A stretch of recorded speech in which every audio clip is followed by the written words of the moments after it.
नमस्कार विद्यार्थी मित्रांनो, मराठी व्याकरणाच्या या ऑनलाईन प्लॅटफॉर्ममध्ये आपलं सर्व मित्रांचं परत एकदा मनपूर्वक स्वागत आहे।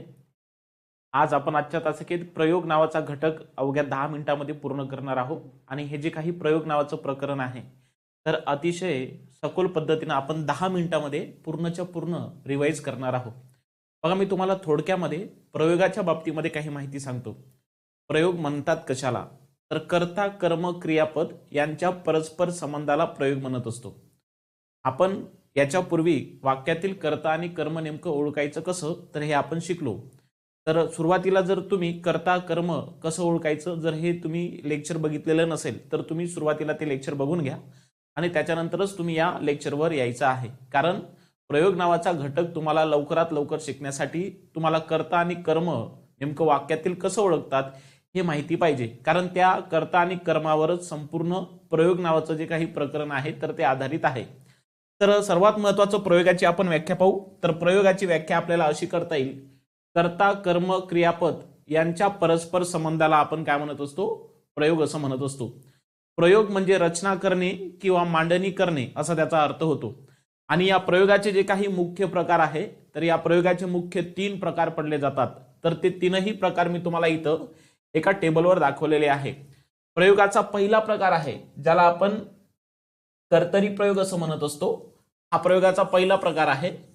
त्यानंतर प्रयोगाचा दुसरा प्रकार आहे ज्याला आपण कर्मणी प्रयोग असं म्हणत असतो आणि प्रयोगाचा शेवटचा प्रकार आहे ज्याला आपण भावे प्रयोग असं म्हणत असतो। तर प्रयोगाचे मुख्य किती प्रकार आहे तर प्रयोगाचे मुख्य 3 प्रकार आहे जे तुम्हाला इथं दाखवलेले आहे, कर्तरी कर्मणी आणि भावे। आता कोणताही प्रयोग ओळखण्यासाठी सुरुवातीला वाक्यातील कर्ता आणि कर्म हे ओळखून घ्यायचं आणि त्या कर्ता आणि कर्माला जो काही प्रत्यय लागलेला असतो तर त्याच्यावरून आपण त्या प्रयोगाचा प्रकार ठरवणार आहोत। तर मी तुम्हाला काही सुरुवातीला काही महत्त्वपूर्ण बाबी सांगतो, नेमकं कसा कर्तरी प्रयोग ओळखायचा, कसा कर्मणी ओळखायचा आणि त्याच्यानंतर कसा भावे प्रयोग ओळखायचा। तर कर्तरी प्रयोगामध्ये काय असते तर कर्तरी प्रयोगामध्ये कर्त्याला कधीच प्रत्यय लागला जात नाही। तर कर्तरी प्रयोगामध्ये कर्माला कधी प्रत्यय लागत असतो तर कधी प्रत्यय लागला जात नाही। पण लक्षात ठेवा, कर्तरी प्रयोगामध्ये कर्त्याला कधीच प्रत्यय लागला जात नाही, म्हणजे कर्ता हा प्रथमा विभक्तीमध्ये असतो। आता दुसऱ्या क्रमांकावर आहे कर्मणी प्रयोग। कर्मणी प्रयोग ओळखण्याची टेक्निक, कर्मणी प्रयोगामध्ये कर्त्याला प्रत्यय लागला जातो, कर्माला कधीच प्रत्यय लागला जात नाही। म्हणजे कर्मणी प्रयोगामध्ये जर प्रथमेत काय असेल तर कर्मणी प्रयोगामध्ये कर्म हे प्रथमेत असते। जसं कर्तरी प्रयोगामध्ये प्रथमेत कर्ता असतो तसं कर्मणी प्रयोगामध्ये कर्म प्रथमेत असते। आता भावे प्रयोग ओळखायचा कसा तर भावे प्रयोगामध्ये कर्त्याला सुद्धा प्रत्यय असते आणि कर्माला सुद्धा प्रत्यय असते। त्याचबरोबर क्रियापद तृतीय पुरुषी नपुंसकलिंगी एकवचनी एकारांत असते। सो आता काहीच टेन्शन घेऊ नका, तुम्हाला इथून कर्ता आणि कर्म यांना प्रत्यय बघायचा आहे आणि त्या वाक्याचा प्रयोग ठरवायचा आहे की नेमकं तो प्रयोगाच्या कोणत्या प्रकारात जातो। सो बघा, पहिले आपण कर्तरी प्रयोग घेऊ। कर्तरी प्रयोगामध्ये कर्त्याला प्रत्यय नसतो, कर्माला कधी असतो तर कधी नसतो। आता इथं काही वाक्य दिलेले आहे। तर आता हे जे काही कर्तरी प्रयोग आहे तर या कर्तरी प्रयोगाचे मुख्य 2 प्रकार पडतात। एक आहे अकर्मक कर्तरी आणि दुसरा आहे सकर्मक कर्तरी। तर अकर्मक आणि सकर्मक काय आहे कालच्या कर्ता आणि कर्म या भागामध्ये शिकवलेले आहे। तर ज्या वाक्यात कर्म असते त्याला सकर्मक कर्तरी म्हणायचं आणि ज्या वाक्यात कर्म नसते त्याला अकर्मक कर्तरी प्रयोग म्हणायचं। आता बघा, इथं काही उदाहरणं दिलेली आहे। रतन क्रिकेट खेळतो, पहिले या वाक्यातला कर्ता बघू। खेळणारा कोण, रतन, म्हणजे कर्त्याला प्रत्यय नाही म्हणून कर्तरी प्रयोग। वाक्यात जर कर्म असेल तर त्याला सकर्मक कर्तरी प्रयोग म्हणा। खेळण्याची क्रिया क्रिकेट याच्यावर होत आहे म्हणजे क्रिकेट हे वाक्यातील कर्म आहे म्हणून रतन क्रिकेट खेळतो हे वाक्य कर्तरी प्रयोगाचं असून ते सकर्मक कर्तरी प्रयोग आहे। खाली रतन बैलाला मारतो, आता इथं बघा मारणारा कोण, रतन, म्हणजे कर्त्याला प्रत्यय नाही म्हणून कर्तरी प्रयोग। आता या वाक्यात कर्म जर असेल तर सकर्मक कर्तरी म्हणा, कर्म नसेल तर अकर्मक कर्तरी म्हणा। मारण्याची क्रिया बैलाला म्हणजे बैलावर होत आहे, या वाक्यात कर्म आहे म्हणून सकर्मक कर्तरी। आता एक गोष्ट लक्षात घ्या, पहिल्या याच्यामध्ये बघा क्रिकेट या शब्दाला कर्माला प्रत्यय लागलेला नाही आणि मी तुम्हाला बोललो की कधी कधी कर्तरी प्रयोगामध्ये कर्माला प्रत्यय लागल्या जातो, कधी कधी लागल्या जात नाही. खालच्या वाक्यामध्ये बैलाला, या शब्दामध्ये बैल हे कर्म आहे आणि त्याला प्रत्यय लागलेला आहे, म्हणून हे दोनही वाक्य सकर्मक आहे. पण पहिल्या वाक्यात कर्म हे प्रथमेत आहे, तर दुसऱ्या वाक्यामध्ये जे काही कर्म आहे तर ते द्वितीयात आहे. आता खाली बघा, मी रस्त्यात पडतो, पडणारा कोण? मी, म्हणजे वाक्यातील कर्ता मी, आणि मी या सर्वनामाला कोणताही प्रत्यय लागला नाही, म्हणजे मी हा वाक्याचा कर्ता आहे, त्याला प्रत्यय नाही. जिथं कर्त्याला प्रत्यय नसतो तिथे कर्तरी प्रयोग होतो. आता या वाक्यामध्ये कर्म नाही, कारण पडण्याची क्रिया माझ्यावरच होत आहे, म्हणून या वाक्यात कर्म नाही. कर्म नाही तर याला म्हणायचं अकर्मक कर्तरी प्रयोग. समजलं? कर्तरी प्रयोग ओळखायचा कसा आणि त्याचे अकर्मक आणि सकर्मक असे जे काही दोन प्रकार पडले जातात, तर हे सुद्धा तुम्हाला समजलेले असेल. आता जाऊ आपण प्रयोगाच्या दुसऱ्या प्रकाराकडे, त्याचं नाव आहे कर्मणी प्रयोग. कर्मणी प्रयोग ओळखण्याची पद्धत काय सांगितली? कर्मणी प्रयोगामध्ये कर्त्याला प्रत्यय असते. कर्मणी प्रयोगामध्ये कर्त्याला प्रत्यय असते, तर कर्मणी प्रयोगामध्ये कर्माला कधीच प्रत्यय लागल्या जात नाही, हे लक्षात ठेवा. आता या कर्मणी प्रयोगाचे 5 प्रकार पडतात. कर्मणी प्रयोगाचे 5 प्रकार पडतात. हे 5ही वाक्य मी तुम्हाला दाखवले, एका विशिष्ट पद्धतीने आपण त्याला लक्षात ठेवू. कर्मणी प्रयोगाचा पहिला प्रकार आहे ज्याला आपण प्रधान कर्तृक कर्मणी प्रयोग म्हणतो. त्याचा दुसरा प्रकार आहे शक्य कर्मणी प्रयोग. तिसरा प्रकार आहे समापन कर्मणी प्रयोग. चौथा प्रकार आहे प्राचीन किंवा त्याला पुरातन कर्मणी प्रयोग म्हणतात. आणि एक शेवटचा प्रकार येतो त्याला आपण नवीन कर्मणी किंवा कर्म कर्तरी प्रयोग असं म्हणत असतो. तर हे 5ही वाक्य इथं तुम्हाला कर्मणी प्रयोगाचे 5 प्रकाराचे दाखवलेले आहे. जसं आपण बघू बघा, रतनने क्रिकेट खेळले. खेळणारा कोण? रतन, वाक्यातील कर्ता आहे. कर्त्याला प्रत्यय आहे, कर्म वाक्यामध्ये क्रिकेट आहे. कर्त्याला प्रत्यय आहे, कर्माला प्रत्यय नाही, म्हणून कर्मणी प्रयोग. पण कर्मणी प्रयोगाचा कोणता उपप्रकार? आता एक गोष्ट लक्षात ठेवा, कर्मणी प्रयोगाचा जो प्रधान कर्तृक कर्मणी प्रयोग आहे, कोणता? प्रधान कर्तृक कर्मणी प्रयोग आहे. तर प्रधान कर्तृक कर्मणी प्रयोगामध्ये कर्त्याला तृतीया विभक्तीचा प्रत्यय लागला जातो. कर्त्याला तृतीया विभक्तीचा प्रत्यय कोणत्या प्रयोगात लागला जातो? तर प्रधान कर्तृक कर्मणी प्रयोगामध्ये, बरोबर. आणि लक्षात ठेवा, कर्त्याला प्रत्यय असेल आणि कर्माला जर प्रत्यय नसेल तर तो कर्मणी प्रयोग होतो. लक्षात राहील. आता दुसरं वाक्य बघा, रतनच्याने डोंगर चढवितो. आता इथं चढणारा कोण आहे? चढणारा आहे रतन, आहे की नाही? चढणारा कोण आहे? चढणारा आहे रतन. आणि या रतनला इथं बघा प्रत्यय लागलेला आहे.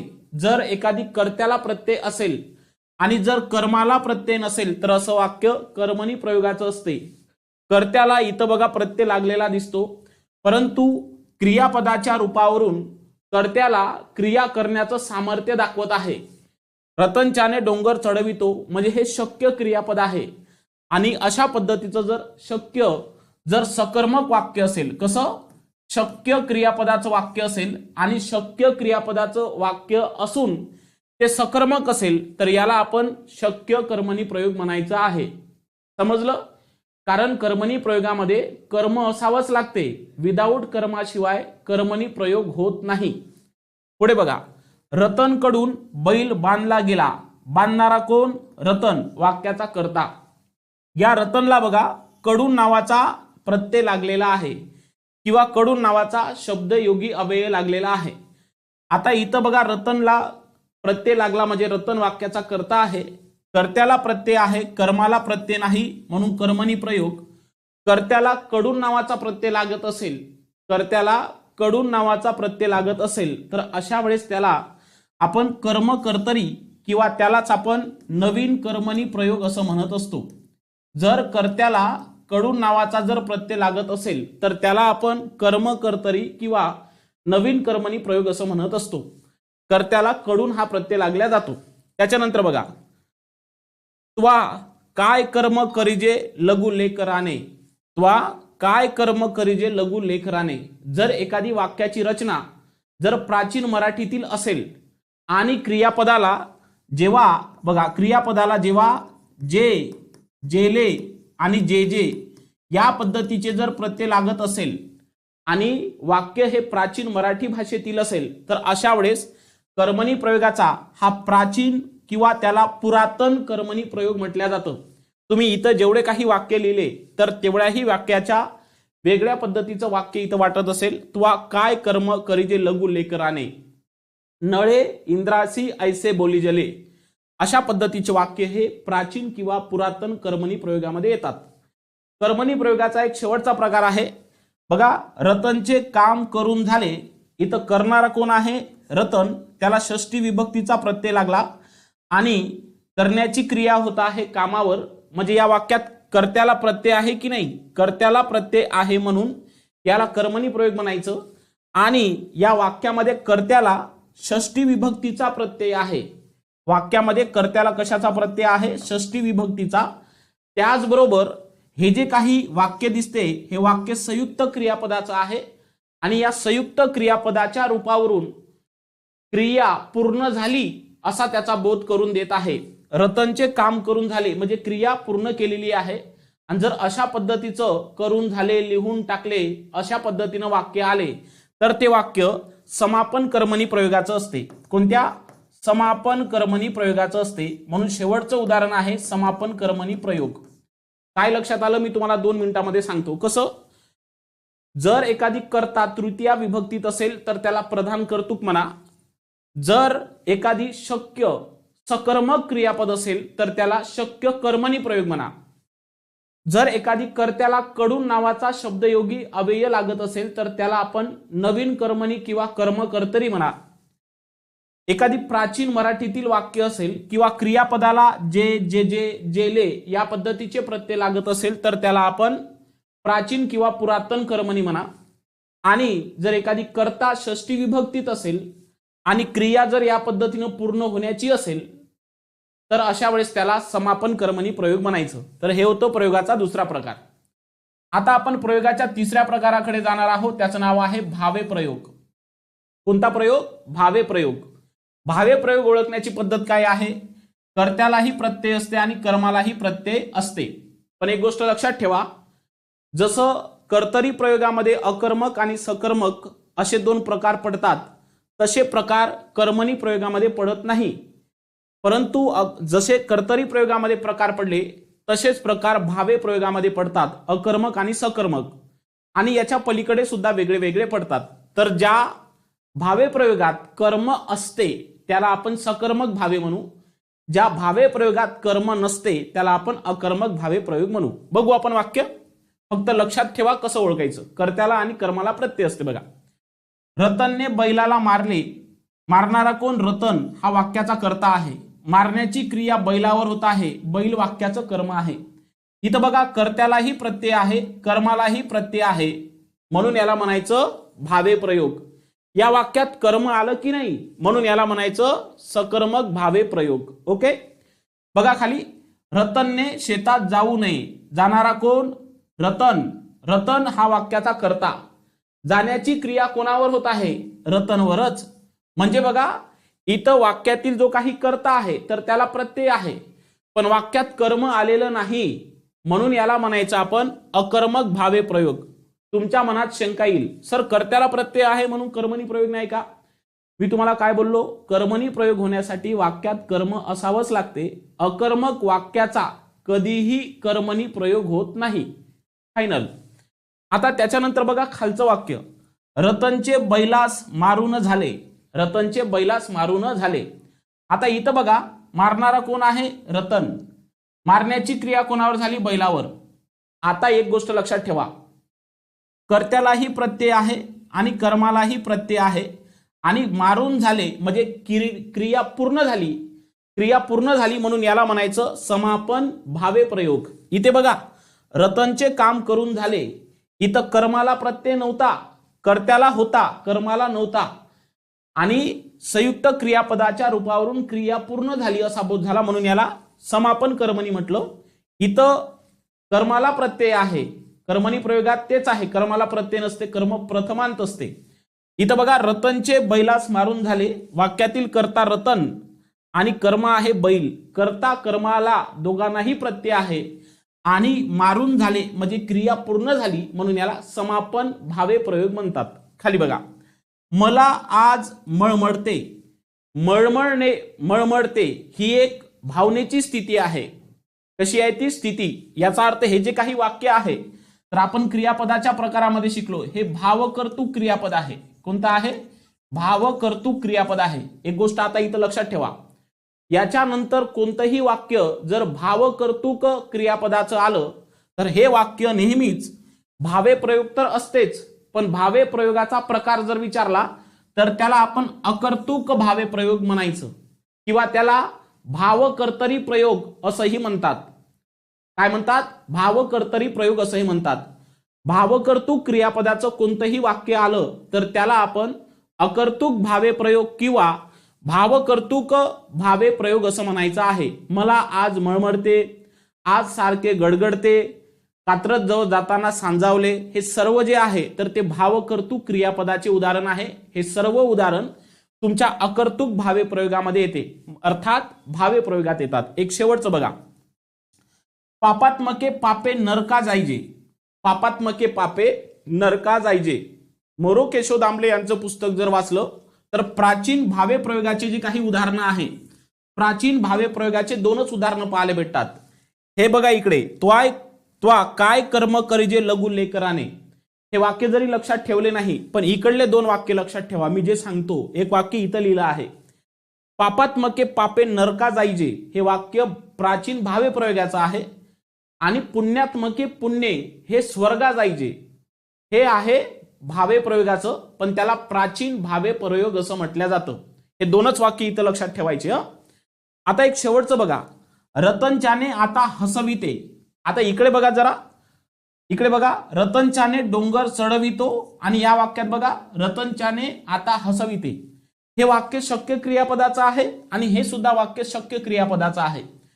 हे शक्य क्रियापदाचं जरी वाक्य असेल पण या वाक्यात कर्म आहे, आणि जर एखादी शक्य क्रियापदाच्या वाक्यात कर्म असेल तर त्याला नेहमीच शक्य कर्मणी प्रयोग म्हणायचा.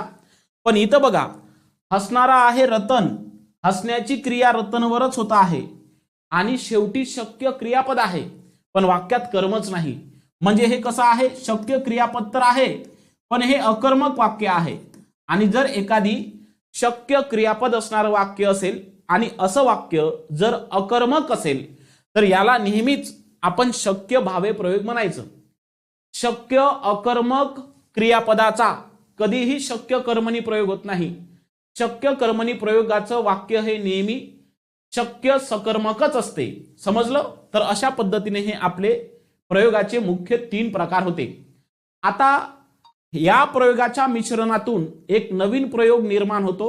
त्या प्रयोगाचं नाव आहे संकर प्रयोग. कोणता प्रयोग? संकर प्रयोग. लक्षात ठेवा, संकर प्रयोग. संकर प्रयोगाचे सुद्धा 4 प्रकार पडतात. पहिला प्रकार आहे कर्तृ कर्म संकर प्रयोग, दुसरा प्रकार आहे कर्म भाव संकर प्रयोग, आणि तिसरा प्रकार आहे कर्तृ कर्म भाव संकर प्रयोग. इथं 3च वाक्य दाखवलेले आहे.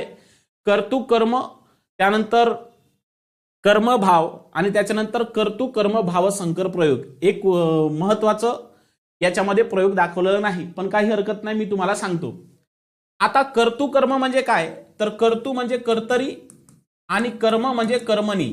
म्हणजे या 2 प्रयोगाच्या मिश्रणातून कर्तृ कर्म हा प्रयोग उदयास येतो. कर्मभाव म्हणजे काय? कर्म म्हणजे कर्मणी, आणि त्याच्यानंतर भाव म्हणजे भावे, म्हणजे कर्मणी आणि भावे प्रयोगाच्या मिश्रणातून कर्म भाव हा प्रयोग दिसून येतो. आणि एक शेवटचा आहे कर्तृ म्हणजे कर्तरी आणि कर्म म्हणजे कर्मणी आणि भाव म्हणजे भावे, म्हणजे कर्तरी कर्मणी भावे या तिघाच्या मिश्रणातून हा प्रयोग येतो. आता एक गोष्ट लक्षात ठेवा, आता कर्तृ कर्म संकर प्रयोग केव्हा होते? कर्तृ कर्म संकर प्रयोग केव्हा होते? आता इथं व्याख्या लिहिली, पण त्या व्याख्येकडे तुम्ही जाऊ नका. कर्ता कर्म या दोन्हीनुसार क्रियापद बदलते म्हणते, ते ठीक आहे, पण जर आपल्याला लवकरात लवकर ओळखायचं असेल तर आपण ते ओळखू कसं बघा.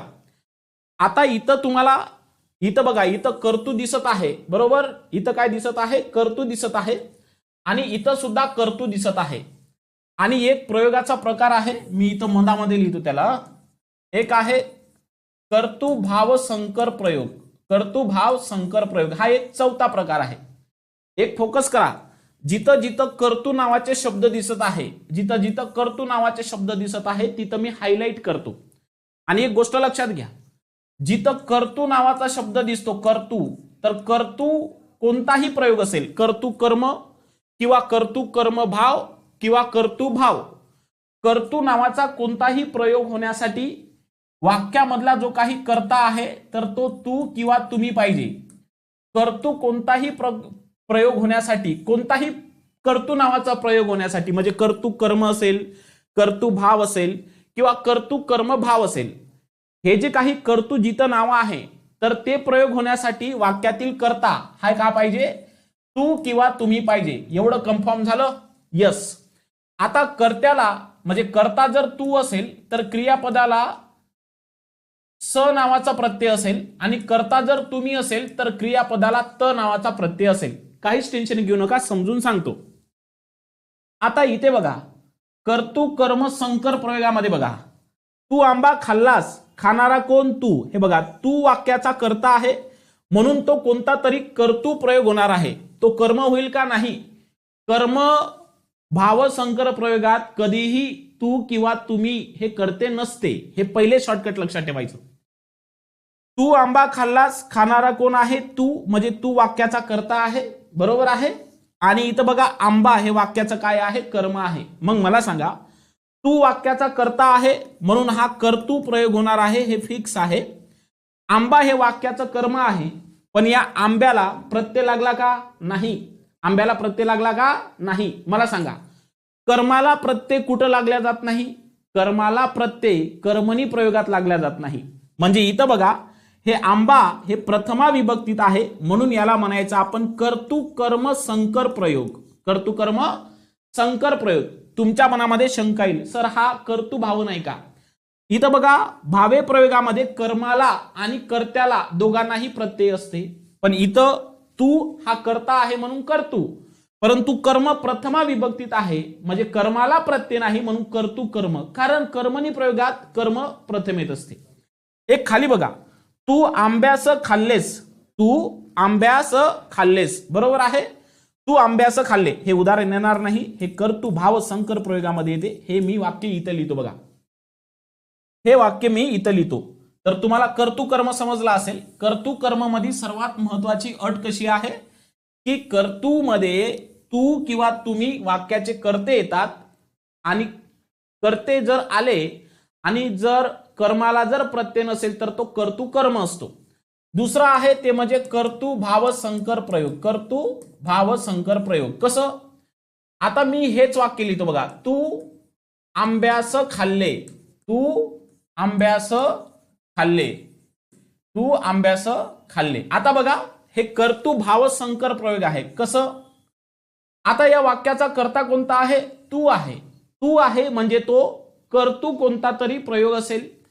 आता खाण्याची क्रिया आंब्यावर होत आहे म्हणजे आंबा वाक्याचं कर्म आहे. मग तुम्ही मला सांगा, या आंब्याला बघा इथं प्रत्यय लागलेला आहे. जर इथं प्रत्यय नसता तर तो काय झाला असता? कर्तू कर्म. पण कर्माला प्रत्यय आहे, मग कर्माला जर प्रत्यय असेल तर त्याला म्हणायचं कर्तू भाव संकर प्रयोग. एवढं सोपं आहे. याचा तिसरा प्रकार आहे ते म्हणजे कर्म भाव संकर प्रयोग. आता कर्म भाव म्हणजे काय? तर वाक्यामध्ये जो काही कर्ता आहे तर तो तू किंवा तुम्ही नसतो. वाक्यामधला जो काही कर्ता आहे तर तो तू किंवा तुम्ही नसतो. तू किंवा तुम्ही वाक्याचा कर्ता असेल तर ते कधीही वाक्य कर्म भाव संकर प्रयोगाचं नसते. या तीन पैकी कोणत्या तरी प्रयोगाचं असेल. मग आता कर्म भाव संकर प्रयोगामध्ये कर्ता तू किंवा तुम्ही नसतो. मग आता वाक्य बघू बघा, रतनने आंब्यास खाल्ले. आता ऍक्च्युली हे वाक्य तुम्हाला भावे प्रयोगाचं वाटते, कारण इथं कर्त्यालाही प्रत्यय आहे आणि कर्मालाही प्रत्यय आहे, पण क्रियापद बघा हे एकारांत आहे, एकारांत. मग जर कर्त्याला प्रत्यय कर्मालाही प्रत्यय असेल आणि जर एकारांत जर क्रियापद असेल तर त्याला कर्म भाव संकर प्रयोग म्हणायचं. काय म्हणायचं? कर्म भाव संकर प्रयोग. आता याचा एक शेवटचा प्रकार बघा, कर्तू कर्म भाव संकर प्रयोग. म्हणजे तीनही प्रयोगाच्या मिश्रणातून तो आपल्याला दिसून येतो. आता कर्तू कर्म भाव संकर प्रयोगामध्ये काय आहे? तर इथं कर्तू नावाचा शब्द आहे म्हणजे वाक्याचा कर्ता तू किंवा तुम्ही असावा लागतो. जसं उदाहरण बघू बघा, तू रतनला गावाला पाठविलेस, तू रतनला गावाला पाठविलेस. पाठवणारा कोण? तू, म्हणजे वाक्याचा कर्ता, म्हणजे कर्तू, 100% कर्तू. आणि बघा इथं पाठवण्याची क्रिया रतनवर झाली आणि रतन वाक्यातील कर्म आहे. आणि जर वाक्यातील कर्म जर हे द्वितीय विभक्तीत असेल, वाक्यातील कर्म हे द्वितीय विभक्तीत असेल, तर अशा वेळेस याला आपण कर्तृ कर्म संकर प्रयोग, कर्तृ कर्म भाव संकर प्रयोग म्हणायचा आहे.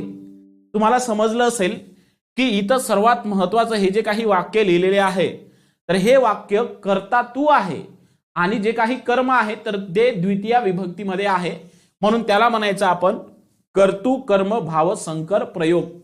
हे प्रयोगाचे मुख्य 3 प्रकार होते आणि त्याच्यानंतर आपण संकर प्रयोग शिकलेलो आहोत. तर तुम्हाला हे व्यवस्थित पद्धतीने समजलं असेल असं मला वाटते. एकदा दोनदा व्यवस्थित पद्धतीने लेक्चर बघा, निश्चितच तुम्हाला प्रयोग नावाचा घटक याचे संपूर्ण प्रकार हे समजलेले असेलच. भेटू आपण पुढच्या व्हिडिओमध्ये पुढच्या एका नवीन क्लुप्तीसह. धन्यवाद.